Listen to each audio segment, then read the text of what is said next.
Hello and welcome to PFF Wire. I'm Doug Kyed, joined by Brad Spielberger.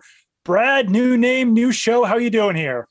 I'm doing great. I'm in lovely Cincinnati, about to be at headquarters. Plus, my Commodores won 63-10 against Hawaii this weekend, so I'm riding high. There we go. And some good news for you guys. We will have a podcast feed out soon for this. We didn't want to stop the show right before the season got on, waiting for that podcast feed to refresh and all that stuff. So this will be soon coming out in podcast form. But for now, you have to look at us on YouTube. Let's get into the biggest news of the week and of the weekend. First of all, let's talk about the Brian Robinson situation. Obviously, really scary situation. He was shot twice in an apparent carjacking attempt. It does seem like he's going to recover just fine. Washington Commanders head coach Ron Rivera visited him, said that he's optimistic about his recovery and his return this season. Brian Robinson even posted on Instagram that his surgery today went well. But Brad, really scary situation out there in Washington. Yeah, obviously a super scary situation. First and foremost, we're worried about the person, the individual, and, a rookie that had really taken strides and had started, eyes turning in camp and had made a name for himself as a potential big-time player in this backfield. Hopefully he is okay and can get healthy in a non-football sense. But yeah, great to hear that Ron Rivera thinks he should be able to get back on the field when he does return. That could be a truly underrated trio with him, Antonio Gibson, and J.D. McKissic as they pass catching back. They could make some noise with that trio in the backfield. Yeah, Brian Robinson had 14 carries for 57 yards and a touchdown this preseason, also caught 2 passes for 15 yards. And, you feel bad for him from an off-field standpoint. He was shot, I believe, in the hip and the leg. Obviously, very good news that he's expected to make a full recovery and return to the field and everything like that. We also feel for him from an on-field standpoint because, like you said, seemed like he was having a promising summer there for the Washington Commanders. There was even some rumors that he could overtake Antonio Gibson as that lead back there in Washington. So all of that will have to wait. Obviously, want to get him healthy before he can get back on the field. But like you said, if he can return this season, then yeah, he adds a little bit more juice to that Washington backfield. Yeah, and they need it, right? I mean, they have a good offensive line. You have Carson Wentz there that needs some help and needs the ability to lean on his run game at times. And we saw it in Indianapolis last year when they got hot and went on their winning streak. It's because Carson Wentz was throwing the ball, 15, 20, 25 times a game. And if they're able to do that, if their defense can take some strides and play better than they did last year, more like they did when they made the playoffs 2 years ago, then yeah, that running game could be a huge factor. And he is, originally coming in, he was kind of viewed as that short yardage, maybe more of the early down back that could bleed out games and help you burn clock in the second half if you have a lead. So hopefully he's healthy, he returns, and he could have a big piece in them winning some games late this season. All right, we've got 2 more pieces of news here. We won't try to trick you guys. We are recording this later after the news broke. Let's get to Jimmy Garoppolo first. Probably the most shocking outcome of this entire saga. Jimmy Garoppolo staying in San Francisco for 1 more year. Brad, tell us about the financials of this, of the 49ers electing to keep Jimmy Garoppolo rather than cutting him or trading him at this point. Yeah, so they dropped his $24.2 million non-guaranteed salary all the way down to, it looks like $6.5 million. It is guaranteed. And that number is kind of determined by, he had a $7.5 million injury guarantee. I'm sure they worked off that number. And then there are $10 million in incentives if he does end up starting. I'm sure they hope he does not start a single game. I think it's very interesting here with Trey Lance. If he does start the season a little bit slowly and you start to hear the murmurs of where is Jimmy G. But this to me is the don't go play for the Seattle Seahawks contract. I mean, I think they were not going to take nothing. If someone traded significant compensation, they would have taken it. Obviously, no one stepped up, and they figured, all right, well, we're not going to give him up for free, so we'll find a way to keep him around. Yeah, it's really bizarre. Jimmy Garoppolo has not practiced with the 49ers at all this summer. He's been throwing off in like a backside field away from the rest of the team. And yeah, just that aspect of what happens now if Trey Lance falters at the beginning of the season or really at any point during the season. Now you've got Jimmy Garoppolo, who's taken the 49ers to a Super Bowl, an NFC Championship game, back to kind of breathing down his neck. And I don't know, this is putting, I think, a lot of pressure on Trey Lance to not only succeed this season, but succeed right away. I'm not sure if this is necessarily how the 49ers wanted this all to work out. It's really fascinating stuff. Maybe it's still, you still think about a trade, right? Maybe if something happens with an injury from now to week one or during the early part of the season before the trade deadline. So his contract obviously is much more, trade forable. That's a new expression I just made up. And that speaking of the trades, that woman who's been making a drawing of Jimmy G every day until he gets traded. I think she can retire. He didn't get traded yet, but I think she's about 200 days into that saga. I think she can call it quits. And it does reportedly have that no trade clause. That means that, I don't think that they would necessarily trade Jimmy Garoppolo to a team that doesn't need a starter. Not sure if Jimmy Garoppolo would turn down a trade to a team where he wouldn't be a starter, but that complicates things maybe a tiny bit in certain situations. Definitely still possible that they could trade him if the right offer comes out. Because it would probably behoove him to accept the trade if he is going to be the starter because he could make those incentives. But just another wrinkle in this deal that makes it a little bit more interesting. And the 49ers didn't really have an ideal backup behind Trey Lance. I'm not sure if that ideal backup is the guy who's taking them to a Super Bowl and an NFC Championship game, but I don't know. This just really caught me by surprise. This was a pretty big shocker. The other piece of news that we're adding on to this that wasn't quite as shocking, Jaguars trading wide receiver Laviska Shenault to the Carolina Panthers for undisclosed draft compensation. This likely means that it's for a late round pick, some sort of pick swap, but Panthers had been digging around for wide receivers. I'd reported that in the past. Laviska Shenault, pretty good option to add now at the end of camp. We'll see how fast he can get acclimated. But good for Shenault, good for the Panthers, maybe not so great for the Jaguars to have to give up a former, first or second round pick? Second round pick for what likely will account for low draft compensation here.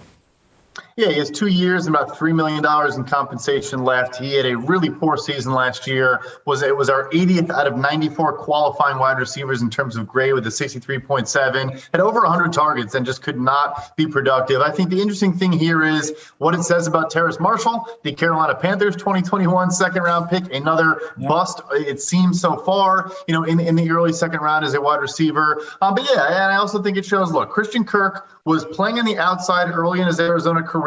His shift inside to the slot last year is why the Jacksonville Jaguars gave him an $18 million per year contract, and that just kind of made Shenault expendable. I also wouldn't be surprised if Carolina, they have McCaffrey, they have Chuba Hubbard. It gets a little thin after that. I wouldn't be surprised if Shenault was getting some carries as well. Yeah, definitely interesting ways to work him into the offense. And I would say that overall on that Panthers roster, Terrace Marshall, he has not been able to stay healthy. Shi Smith was coming on as a slot option, but I think you'd probably prefer him to be like a fourth or fifth wide receiver in your offense. Rashard Higgins was involved as well. But then there's also, I don't know if this would impact this at all, but Robbie Anderson's kind of had an interesting offseason where he's dealt with some injuries this summer. Before the Panthers traded for Baker Mayfield, what was it, a quote tweet or something that he I forgot exactly what that tweet was, but then there was also retirement rumors with Robbie Anderson as well. I think Joe Person of the Carolina on the Panthers beat said that Higgins could even be competing for number 2 wide receiver snaps over Robbie Anderson. So not sure how this affects all of that, but there could certainly be some dominoes with this deal as well.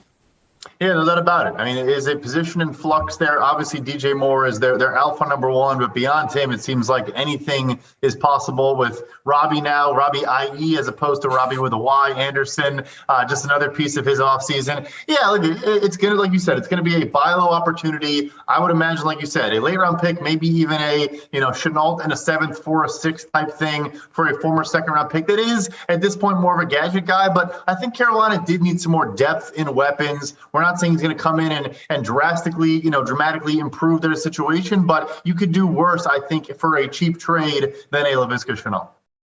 Absolutely. So Panthers gets more wide receiver help. There is going to be plenty more crazy moves coming over the next 24 hours. One other piece of news, the Dolphins kind of surprisingly released Sony Michel. So some of those other backs in the Miami backfield, maybe Myles Gaskin, Salvon Ahmed, those guys could wind up being safe after they did release Sony Michel. But we will be back with you guys again this week for more PFF Wire. It is cut down time around the NFL. Some of those cuts have already kind of started to happen a little bit today. Teams have kind of trimmed their roster down to 73 players before tomorrow's cut down, which is down to 53 players. Every single team has to trim their roster from 80 down to 53. So before all of that happens, we wanted to go through some potential surprise cuts or trades that we could be anticipating around the NFL in the next 24 hours or so. Brad, I've got a few different choices to mention, so I'll let you lead this off first. Who's one guy that you're kind of looking at who could be surprisingly off the roster in the next 24 hours or so? Well, I hope I'm not stealing this from you because you already reported on him. So maybe I am. But I wanted to kind of just highlight the situation with Alex Leatherwood and just how incredible it would be if he does get cut this season. He is a first-round pick, a top 20 pick from last year, had a fully guaranteed contract, has over $6 million in guarantees remaining that the Raiders would have to pay regardless. If they cut him, unless someone picked him up on waivers, they would owe him that entire remaining guarantee. So I understand he has struggled, could not make it at right tackle, now kicks inside the guard, did not look good in their last preseason game, but they've had injuries there. Brandon Parker was placed on IR, now out for the season. It's not a good offensive line. It'd be different if they were known as a great offensive line and he couldn't hack it. It's not. It's one of the worst units, I think, in the entire NFL. And they are still, apparently, according to Ian Rappaport today, confirming your report, it is certainly possible they could cut him. A trade is certainly more likely. But if he is cut, I just want to say again, yes, it is a sunk cost analysis to a degree. I get that. But for a top 20 pick, and I don't care that it's a new regime, to cut a player that is a top 20 pick, yes, it was a reach according to the consensus big board, but still take on all that money and just another awful Raiders first-round pick. It's crazy to think how good they could be if they actually hit on one of their first-round picks in the last 5 or so years. Yeah, obviously that new regime is hoping that they have a lot more luck early on in the draft. Won't be picking early because of the Devontae Adams trade. But yeah, that Leatherwood situation. So if they cut him, like you said, he's still got about $6 million guaranteed left on his contract. Is there offset language there involved, or would they just have to take on the full brunt of that $6 million? In a rookie deal, there would be, presumably. So if he cleared waivers, then a team would just sign him to a new contract, but there would be offset on some of those guarantees there. But still, at that point, you would imagine he maybe signs for a minimum contract. If teams determine he is so bad already 1 year later that he's not even worth putting in a waiver claim, where, again, if folks don't know, the signing bonus on these rookie picks, these early guys, is more compensation sometimes than the entire remainder of the deal. So over 50% of his deal's already been paid. You get 3, maybe 4 years with a 5th-year option of control on a player out of Alabama, a good young tackle there. Obviously, things have not gone well. Maybe there are other issues going on behind the scenes, but it is just a crazy situation if he does ultimately get cut. Yeah, and I feel like in this situation, there has to be something else going on behind the scenes. Leatherwood was pretty bad at tackle last season. I think his PFF grade at tackle was somewhere around a 30. He did move to guard pretty early on in the season. PFF grade did not improve that much. It actually almost doubled up to about a 50, but still, that's not what you're looking for out of a starting guard in the NFL. And as you mentioned, I mean, the Raiders were playing like 4/5 of their projected starting offensive line in their week 3 matchup against the Patriots, despite the fact that no other starters were on the field.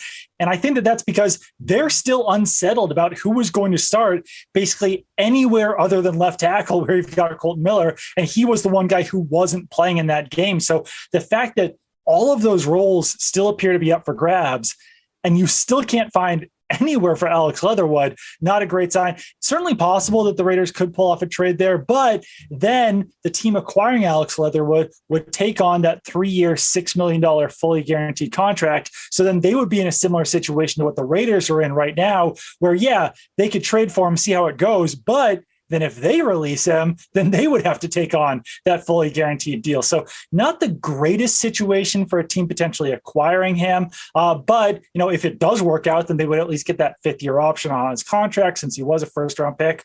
We'll see what winds up happening there, but he's a guy who's falling down the depth chart on a team that does not have a lot of offensive line depth one potential piece of good news for the Raiders there is that I was talking to a source last week who said that the offensive line scarcity around the NFL is real. So there could absolutely be a team that convinces themselves that Alex Leatherwood could still live up to that first round billing and pull off a trade for him, looking for either a starter or a backup, just some sort of projection piece to put in their offense. But speaking of offense, I want to mention Bills tight end OJ Howard.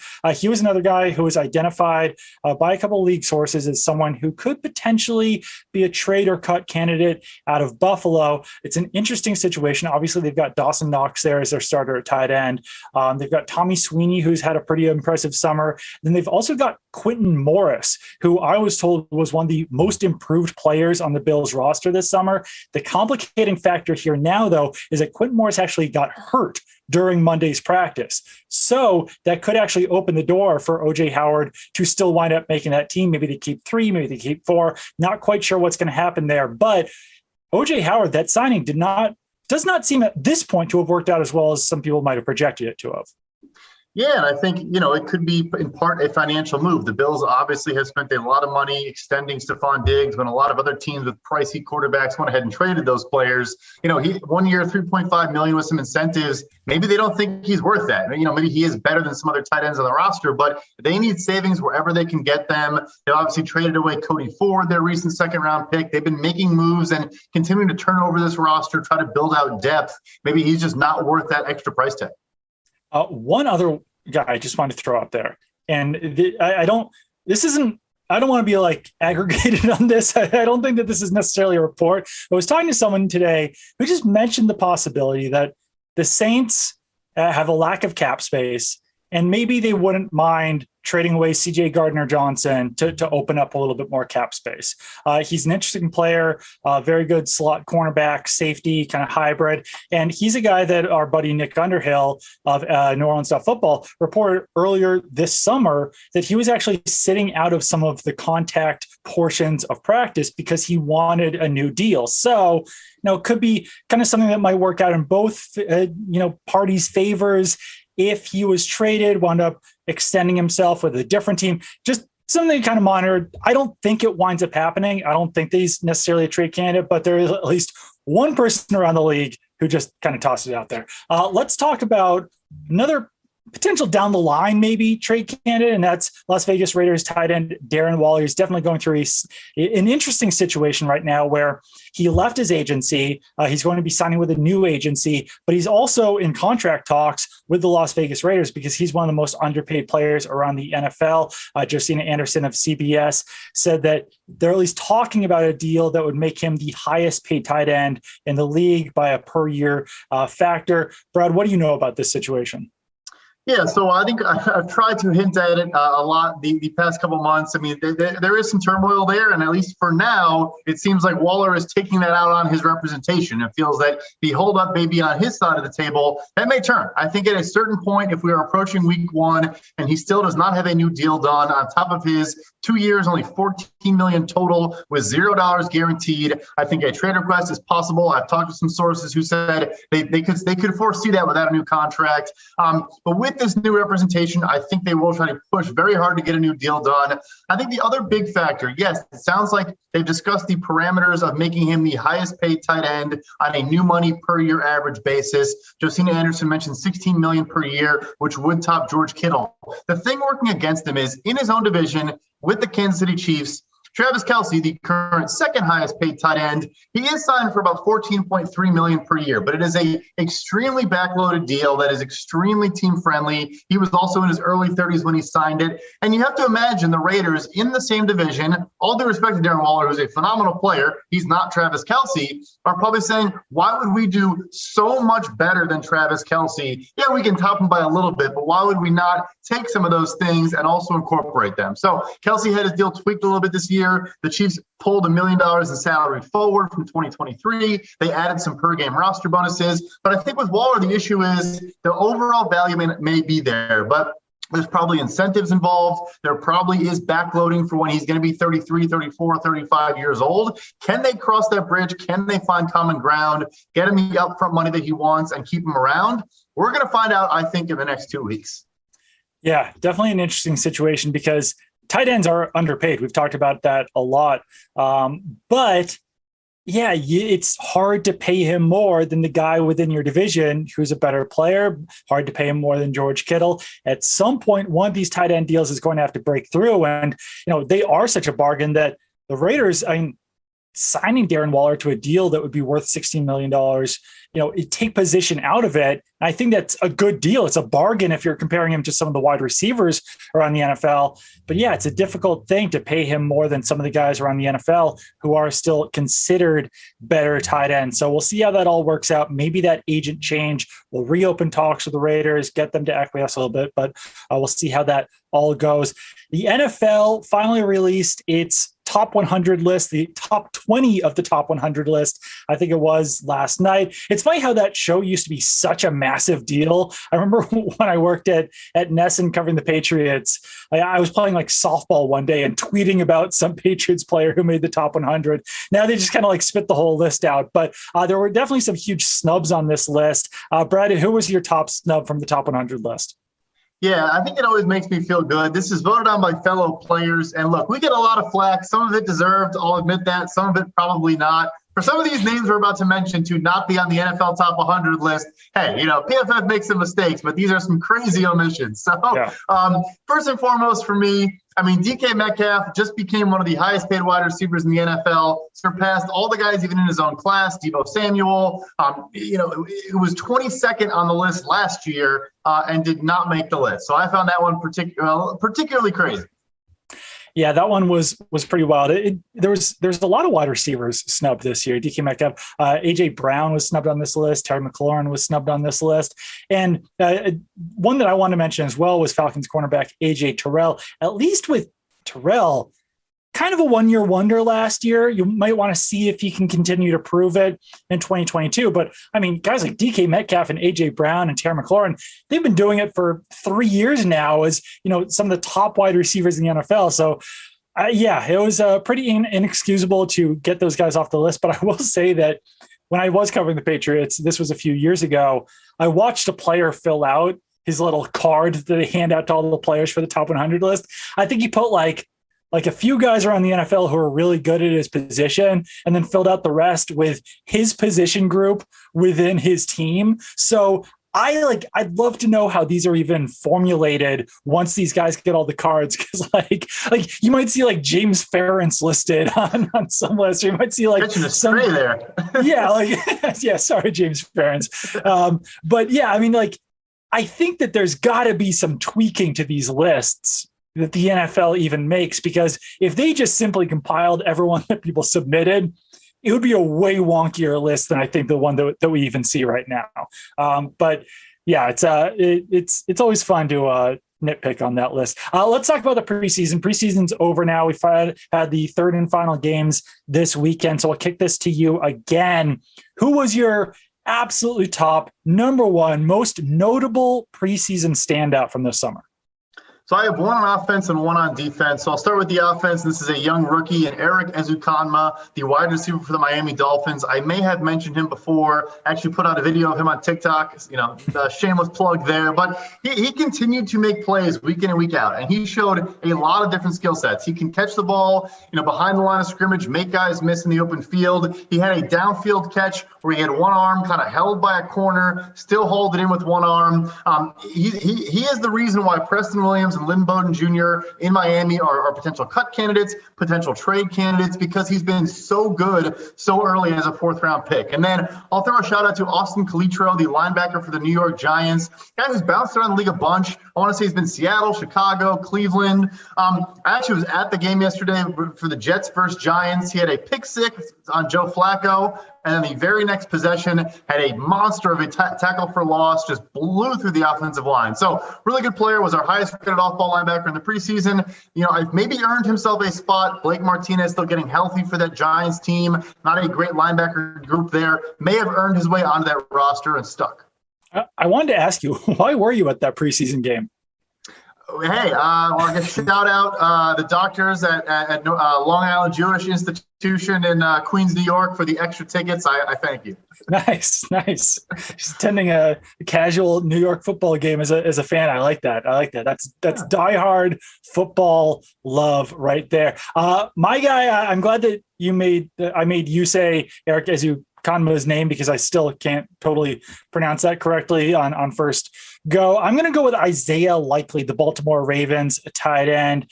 Everett, Mass product, went to Coastal Carolina. And it's interesting when you look at Isaiah Likely and Eric Ezukanma, two bigger targets who didn't test very well coming out of college. Eric Ezukanma, I think, was like a 4.5 guy coming out of Texas Tech. Big target, but not an overall speedster. And Isaiah Likely, his combine workout, I think, or his pro day workout, I forgot exactly what it was, kind of tanked his draft stock a little bit because he was a huge big play threat at Coastal Carolina. Obviously, the competition level might not have been there like it was for other players, but he had some really high hopes coming out of Coastal Carolina, and those were kind of dashed a little bit when he tested. I think he wound up going in the 5th round, but he had 12 catches on 12 targets for 144 yards. The Ravens are talking about him like he actually might, play significant snaps this season, which, making your way into that Ravens tight end group is not an easy feat, but he had such a good preseason that those testing numbers really didn't seem to matter. And it seems like he's a guy who might not be able to run that well without pads on, but he can keep that speed when the pads come on, which is interesting because he's not even really a bigger tight end, but certainly can make some plays out there on the field. And one other guy, Houston Texans, another rookie, running back Dameon Pierce. Very curious to see how those snaps go for Texans running backs early in the season, but they kind of protected him like he's going to be the starter this year. He's dealing with Marlon Mack in that group as well, Rex Burkhead. So not exactly the fiercest competition, but if you're looking for that potential home run hit, I know the Texans offense isn't expected to be that good, but Dameon Pierce is a fantasy darling right now who you might be able to get a starting running back a little bit lower than you would other guys based on that situation, but they certainly seem to be protecting him. Interesting note from this weekend. You said it, college football is back. There's a game in Ireland between Nebraska and Northwestern where I think the internet went down and there was massive lines for beer and food because it was all free. My question to you about this is, how long would you be willing to wait in line at a football game if food and beer were free? Here's the thing, Doug. If the game was in my local city, I would probably wait a pretty darn long time. If I flew to Ireland to go to this game and I'm not watching the product, look, I'm all for free beer. I'm a free beer proponent 24/7, 365. But yeah, I think if I traveled that far, I would probably want to watch the game. Hilarious scenario. Another shout out to, I guess Vandy did the same thing in Hawaii. They also ran out of beer. So college football is not ready for what's to come this season. I think COVID's over. The people are ready to watch some football and apparently consume a lot of barley pops.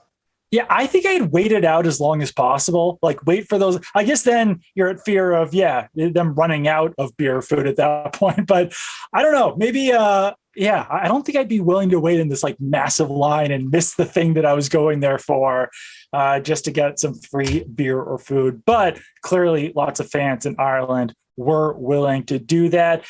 That will do it for today's edition of PFF Wire. Follow Brad on Twitter at PFF_Brad. Throw me a follow at Doug Kyed. Like I said, keep your eye out. There will be a podcast feed coming out soon. We will be doing the show every Monday and Wednesday. We'll see about adding more days in the mix as well, maybe during the season when there is a little bit more news, but also keep it on PFF.com for all of your news and analysis. PFF Plus, only $79.99 annually right now. That is way down from our previous price point. So now is definitely the time to buy. And then also, very exciting news, breaking news, PFF has an app now. I know that friends of mine were even asking, like, yeah, I want to get a PFF account, but when are you guys going to get an app?